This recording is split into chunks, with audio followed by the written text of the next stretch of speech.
In this video, I'm going to teach you how to fix Google Forms not accepting responses. If you find this video useful, be sure to like and subscribe, and let's get right into it. Begin your journey by opening your web browser and navigating to the Google Forms website. Once there, you will see the dashboard that displays all of your created forms.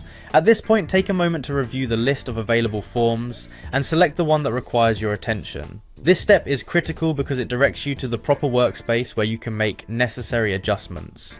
After you have chosen a specific form, the next phase involves accessing the published settings of the form. Look for the option that indicates the form's status. This is essential because it offers information about whether the form is currently live or if it has been paused for responses. Finding this section may seem simple, but it plays an important role in understanding where the issue might be originating. Upon locating the control element that deals with the form's published state, it becomes important to click on it in order to reveal additional settings.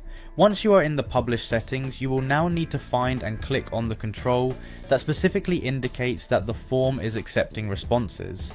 This part of the tutorial is crucial because if the setting is turned off, then the form will not capture any incoming data. Knowing how to manipulate this setting allows you to seamlessly toggle the capability of the form to remain open for submissions. It is important to acknowledge that even a minor oversight in this step can result in missed data collection, which is why careful attention is warranted. With the section relating to accepting responses clearly visible, move on to activating the feature. In this step, the objective is to turn on the functionality that allows your form to accept responses. By clicking on the appropriate button or toggle, you will enable the form to collect and process user inputs. This process typically involves a simple action such as a click, but its impact is significant for the functioning of your form. With the response collection feature now enabled, your form should be set up correctly to receive new submissions from users.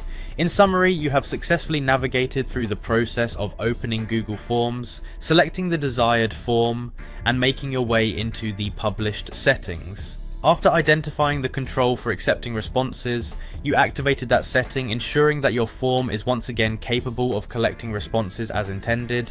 It is important to check your form periodically to confirm that it remains active and to troubleshoot any issues that might arise. Remember that proper configuration is key when managing online forms, and consistent monitoring aids in avoiding future complications with response collection.